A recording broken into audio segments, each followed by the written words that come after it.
Assalamualaikum warahmatullahi wabarakatuh. Perkenalkan, nama saya Samsul Minda Prima, NIM 190450470, Prodi Pendidikan Geografi. Saya akan menjelaskan 1.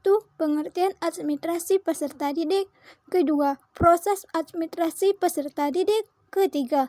Peran guru dalam administrasi peserta didik.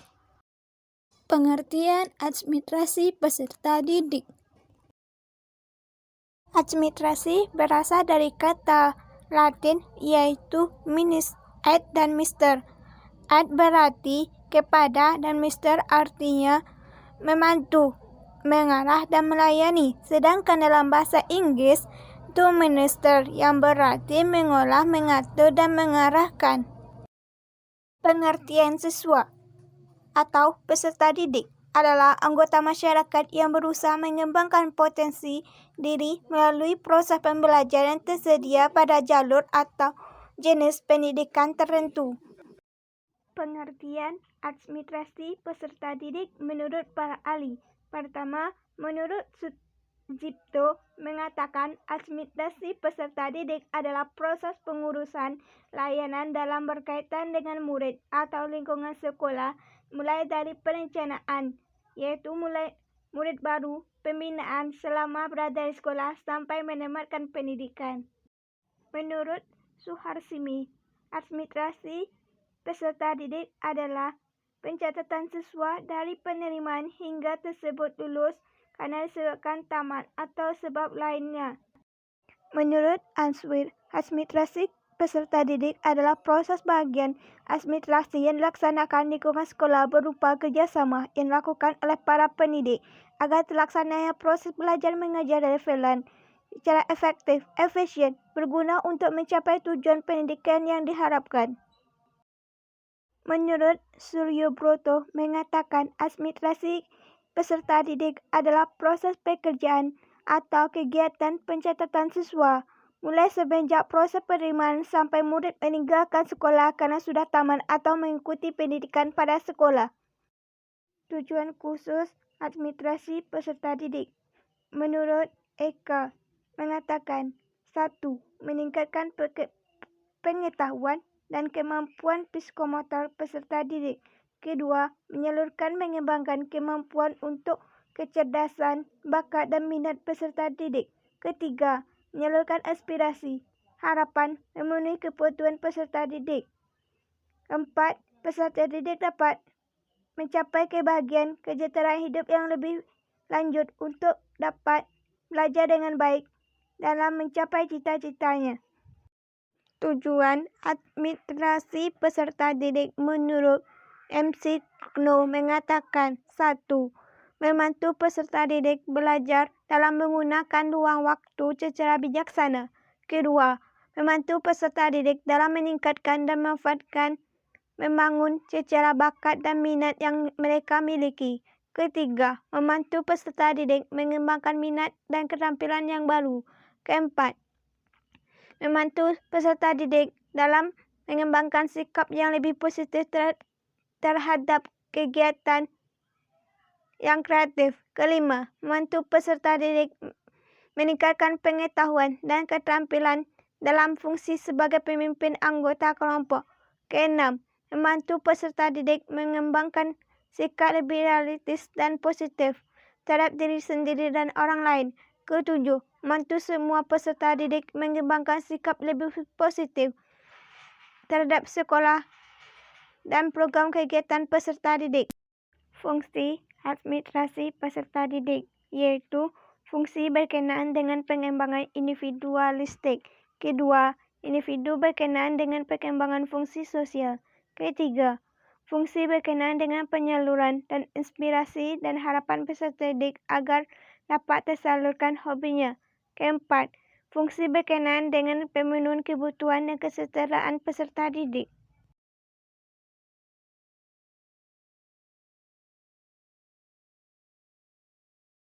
Proses administrasi peserta didik. Pertama, kegiatan awal tahun pembelajaran. Kegiatan awal tahun pembelajaran dilaksanakan setiap sekolah yaitu melaksanakan penerimaan murid baru. Penerimaan murid adalah proses seleksi dan pencatatan murid yang memasuki sekolah, tentu setelah memenuhi persyaratan yang ditentukan oleh sekolah. Kegiatan yang dilakukan untuk penerimaan murid baru yang harus dilakukan. Pertama, penetapan daya tampung. Kedua, penetapan syarat-syarat murid baru. Ketiga, menentukan panitia penerimaan murid baru. Kedua, yaitu selama tahun pembelajaran atau kegiatan di sekolah, yaitu membina murid sehingga berkembang kemampuan secara maksimal dengan tujuan sekolah. Pembinaan murid dilakukan agar murid dapat mengenal tempat belajar mereka dan menyesuaikan diri dengan lingkungan sekolah. Beberapa hal yang harus dilakukan dalam rangka pembinaan murid. A. Orientasi untuk murid baru dan kegiatan berikan masa orientasi.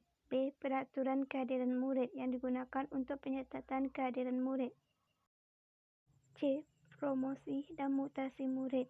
D. Tata tertib sekolah. Tata tertib sekolah merupakan salah satu alat untuk melatih murid dalam mempraktikkan disiplin ilmu. E. Ganjaran dan hukuman. Ganjaran dan hukuman adalah imbalan yang menyenangkan yang diterima murid karena prestasi yang berusaha untuk mengerjakan sesuatu.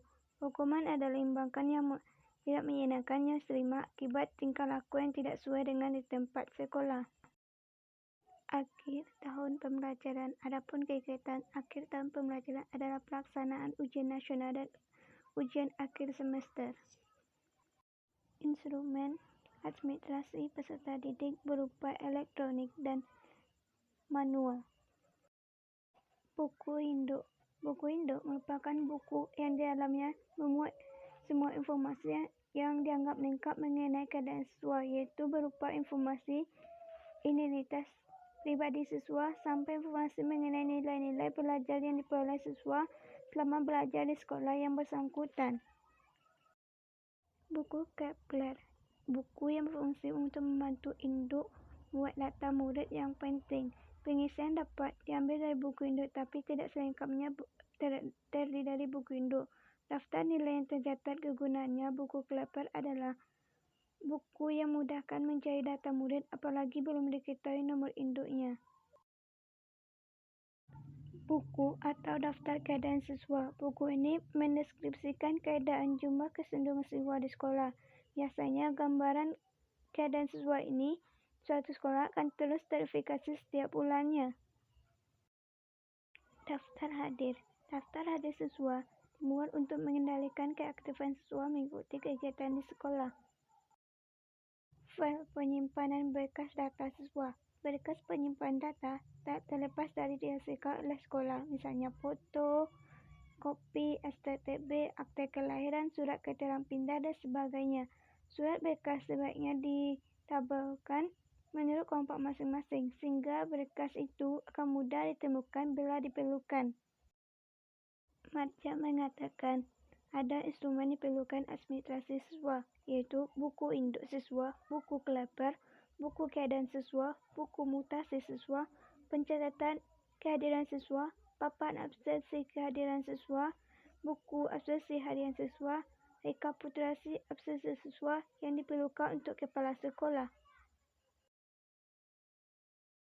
Peran guru dalam administrasi peserta didik. 1. Menyeleksi siswa baru. 2. Menyelenggarakan pembelajaran. 3. Mengontrol kehadiran siswa. 4. Melakukan uji kompetensi atau akademik pada siswa. 5. Melaksanakan bimbingan atau karir bagi siswa. Menurut Sugipto mengatakan, peran guru dalam administrasi peserta didik. Pertama, sebagai panitia penerimaan murid. Kedua, peran dalam memudahkan murid dapat beradaptasi di lingkungan sekolah. Ketiga, mencatat kehadiran siswa murid secara kontinu dan teliti. 4. Ciptakan suasana yang menimbulkan motivasi siswa untuk berprestasi tinggi. 5. Menciptakan kedisiplinan kelas yang tinggi.